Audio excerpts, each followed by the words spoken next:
Det er sådan en video med det sidste af strømmen på min mobiltelefon desværre. Vi har den her meget fine kvist, som er bygget af dyrematerialer, beklædt med zink fra Mobilblik ind i Nakskov. Og der er monteret nogle meget fine vinduer fra Keepa. Der har været en transportskade på dem, men det kan Keepa i princippet ikke gøre for. Det de kan gøre for, det er, at det her det er bare helt af helvede til. Der har nemlig været vand inde i begge hjørner i løbet af vinteren, og vi kan simpelthen ikke forstå, hvor det kommer ind. I aluminium.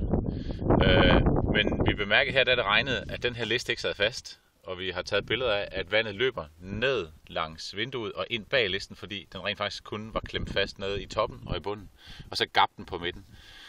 Det vi så ikke regnede med, det var fandme, at inde bagved her, der er simpelthen lavet en udfræsning i vinduet, så det vand, der løber derned, det løber ned i et hul her, og det kan ikke komme derfra. Det er bare teknisk ikke okay at lave et vindue til en kvist, og så lave en brønd derinde, hvor vandet det kan stå. Det er faktisk noget rigtig skidt.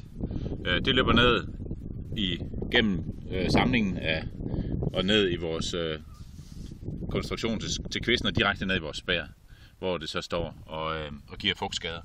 Og på sigt, der rådner spæret jo op. Men det er altså ikke okay det her.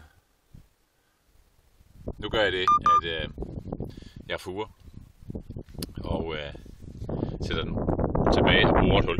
Men det kan ikke være rigtigt, at man skal bruge et drænhul i et helt nyt vind.